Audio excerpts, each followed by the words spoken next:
जाता है कि आखिर, क्योंकि देखिए कारोबार अच्छा हुआ है, खरीदारी अच्छी हुई है, जिस वजह से ग्रोथ रेट आगे बढ़ा है अच्छी स्थिति में, जिसका अनुमान जताया गया है। लेकिन कौन से सेक्टर में सबसे ज्यादा ये खरीदारी या फिर कारोबार हुआ है, इसे लेकर क्या आप सर जानकारी देंगे? क्या लगता है किस सेक्टर को सबसे ज्यादा बूस्ट मिला है? देखिए पुनीता जी, हाँ। इसको इस रूप में देखिए कि हाँ। पिछले 10 वर्षों में, 12 वर्षों में गरीबी में बहुत ज्यादा गिरावट आई है। हाँ। ये तो सबको पता है कि गरीब 25 करोड़ लोग गरीबी रेखा से बाहर निकाले गए। मुझे लगता है हम्म। अगर 2026 का डेटा होता तो ये आंकड़ा और बढ़ जाता। तो हम्म। यानी कि गरीबी में बहुत तेजी से हमने जो है उसमें कंट्रोल किया है। बेरोजगारी पर भी ये काम चल रहा है। तो जो गरीब लोग हैं वो अगर मिडिल क्लास में कन्वर्ट होते हैं तो उनका जो डिमांड बढ़ता है वो कहाँ से बढ़ता है? बेसिक कंज्यूमर गुड्स पर आप आइए, जैसे मकान है। पक्का मकान जो है वो बहुत तेजी से एम्प्लॉयमेंट भी जनरेट करता है। हम्म। और दूसरा क्या है कि लोगों की आमदनी भी बढ़ाता है। और वो एक डिमांड का कारण बन रहा है। जो आप प्रधानमंत्री आवास योजना देख रही हैं, हम्म। लगभग 5 करोड़ मकान, वो क्या शो करता है कि लोअर जो इनकम वाला तबका था वो अब इधर एस्पिरेशनल हो रहा है। दूसरा जो उसकी बेसिक गुड्स हैं, वहां पर टेलीविजन हो गया। आप बाइक का देखिए बिक्री क्यों बढ़ा है बहुत तेजी से। यानी कि हमारा जो लो इनकम ग्रुप था उसकी आमदनी में कहीं ना कहीं वृद्धि हुई होगी। युवकों को कहीं ना कहीं अपना जॉब अपॉर्चुनिटीज और उनका ग्रोथ बढ़ा होगा। तो इस तरह से आप देखें, टेलीविजन सेट्स का भी निकालेंगे तो उसका भी आपको मिलेगा। मोबाइल आप देखेंगे तो बहुत तेजी से भारत में बिक रहा है। हम्म। जबकि जो डिस्टरबेंस आया है अभी सप्लाई चेन में, उसके बावजूद वहां पर दाम बढ़े हैं मोबाइल के। लगभग 10% तक दाम में अंतर आया है पिछले साल 6 महीने में। उसके बावजूद भी आप देखिए मोबाइल में ज्यादा बिक्री है। यानी कि जो हम्म। कंज्यूमर गुड्स हैं उनमें बिक्री बढ़ रही है और वो नए सेक्टर्स इमर्ज कर रहे हैं। फिर आप देखिए हम्म। ट्रांसपोर्ट क्यों बढ़ रहा है? क्योंकि इंफ्रास्ट्रक्चर हमने स्ट्रॉन्ग किया है। उस इंफ्रास्ट्रक्चर और कनेक्टिविटी के कारण आप देखिए फोर व्हीलर्स की बिक्री बढ़ी है। यानी कि गवर्नमेंट फैसिलिटेट कर रही है, भले कि प्राइवेट इन्वेस्टमेंट से ही कर रही है। और इन्वेस्टमेंट भी बढ़ा है तो प्रोड्यूसर उसको जो है तो इन्वेस्टमेंट बढ़ा रहा है और कंज्यूमर उसकी डिमांड बढ़ा रहा है। यानी कि तीनों sectors, government investment, private investment, foreign investment, ये अपना उत्पादन के माध्यम को बढ़ा रहे हैं, उत्पादन बढ़ा रहे हैं, उत्पादकता बढ़ा रहे हैं। और इधर कंज्यूमर की आमदनी बढ़ रही है तो वो इसको जो है डिमांड के रूप में लेकर के सामने आता है। और ये सारी चीजें हमारी अर्थव्यवस्था की प्रगति दर को और आगे ले जाती हैं और मजबूत करती हैं। फिर इस हम्म। तरह के कई और आप देखेंगे सेक्टर्स खुलते हुए नजर आ रहे हैं। और सबसे बड़ी चीज कि भारतीय अर्थव्यवस्था जो बढ़ रही है, इफिशियंसी के साथ बढ़ रही है। इफिशियंसी से मेरा तात्पर्य यहां पर यह है उत्पादन लागत को कम करते हुए नई टेक्नोलॉजी, मॉडर्न टेक्नोलॉजी और पीपुल फ्रेंडली टेक्नोलॉजी को साथ लेते हुए आगे बढ़ रही है। हाँ। यही कारण है कि भारतीय अर्थव्यवस्था अब समावेशी और स्वदेशी को आधार बना करके विकसित भारत की ओर बढ़ रही है। बिल्कुल। अब कई सेक्टर्स जिसमें बूस्ट मिला है, रफ्तार जिस तरीके से पकड़ी है, जिसको लेकर ये अनुमान जताया गया है। लेकिन टूटू धवन सर, क्योंकि ये भी समझना जरूरी हो जाता है कि ये जो ग्रोथ रेट हमने देखा है, क्या ये सस्टेनेबल रहेगा या फिर हाफ क्वार्टर के बाद इसमें कोई बदलाव देखने को मिल सकता है? क्या जो ग्रोथ रेट है उसमें धीमी गति देखने को मिलेगी? इसे लेकर क्या आप अनुमान जता रहे हैं? देखिए, ये तो हमारे इकोनॉमिस्ट पैनलिस्ट जो हैं वो आपको ज्यादा इसके बारे विषय में बता सकेंगे। हम्म। बट मेरे को जो अपनी तरफ से लगता है कि हम्म। जैसे हमारी ग्रोथ रेट चल रही है, हम्म। ये ऐसे ही चलती रहेगी और आने वाले दिनों के अंदर भी ऐसे ही रहने वाली है। तो हम्म। क्योंकि इसके अंदर कोई मेरे को रुकावट आने की कोई आशंका नहीं है इस वक्त।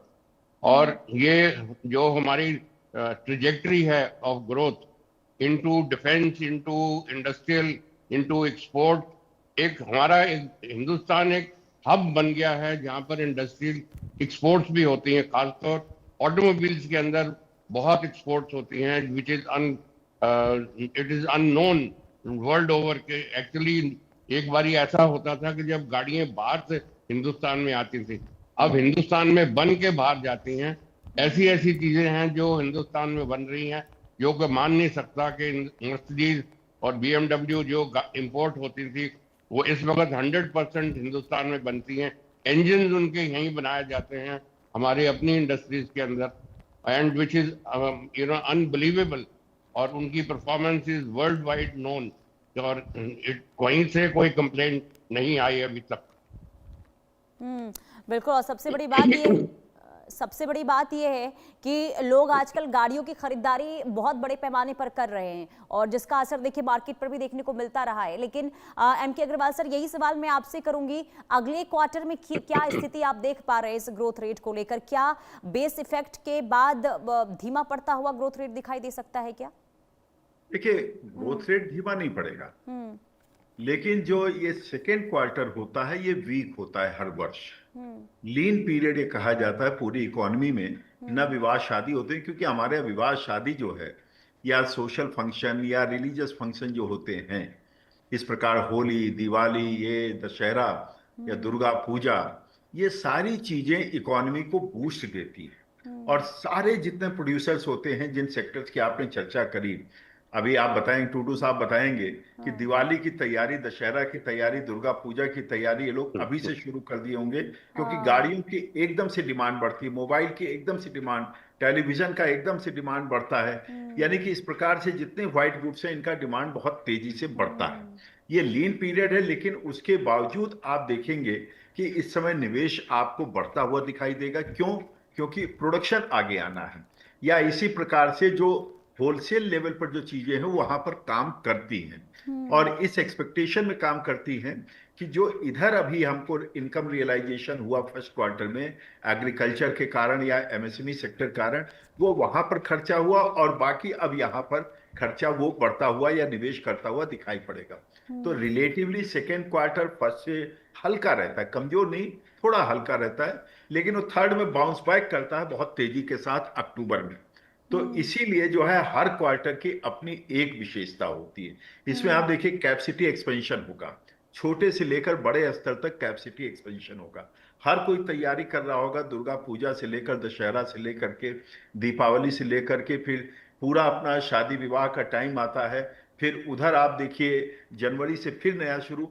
यानी कि इंडिया में एक हर टाइम पीरियड में आप देखेंगे तो एक कंज्यूमर के दृष्टिकोण से देखिए, आम जनता के सवाल में यहाँ पर ऐड करूंगी, अगर अर्थव्यवस्था इतनी मजबूत है तो महंगाई को लेकर, बढ़ते तेल की कीमतों को लेकर आखिर इतनी चिंता की स्थिति क्यों देखने को मिलती है? सर, छोटा सा जवाब मैं इस पर चाहूंगी। देखिए, ऐसा है कि तेल का दाम बढ़ने से हमारी उत्पादन लागत बढ़ती है, जो कहीं ना कहीं दाम बढ़ाती है वस्तुओं का, तो वो उचित नहीं है। दाम बढ़ने से डिमांड तो घटेगी, लेकिन आप देखिए उसके बावजूद सेकेंड क्वार्टर में आप देखिए, फर्स्ट क्वार्टर में सॉरी, आप देखिए अप्रैल से जून दाम बढ़े थे, बहुत ज्यादा थे, उसके बावजूद हमने परफॉर्म किया ना। लेकिन अगर वो दाम नहीं बढ़ा होता तो शायद हम और ज्यादा परफॉर्म करते। इस तरह से सोचिए, हमारी इकोनॉमी रिसिलियंट इकोनॉमी है, मजबूत इकोनॉमी है, तभी तो हम उसको फेस कर लिए। महंगा तेल खरीद कर भी हमने अर्थव्यवस्था को बढ़ाया। अगर दाम नॉर्मल होते तो सोचिए, हो सकता है 0.12% और बढ़ जाता ये इकोनॉमी। इसलिए उसको हम कहीं ना कहीं से कवर अप करते हैं, तो ठीक है, हमारी मजबूत अर्थव्यवस्था है तो एब्जॉर्ब कर लिया। और जैसे ही मौका लगता है, के साथ रोकना चाहूंगी, समय फिलहाल इतने की इजाजत देता है। आप दोनों का बहुत शुक्रिया इंडिया न्यूज के साथ जुड़ने के लिए, महत्वपूर्ण जानकारी आप दे रहे थे। बहरहाल उम्मीद यही करते हैं कि जो SBI का रिपोर्ट सामने आया है अर्थव्यवस्था को लेकर, जिसमें भारत की मजबूती देखने को मिल रही है, आगे भी इसी तरीके से अर्थव्यवस्था भारत की उड़ान भरती रहे, यही उम्मीद सभी को है। रुकते एक छोटे से ब्रेक के लिए, देखते रहिए इंडिया न्यूज।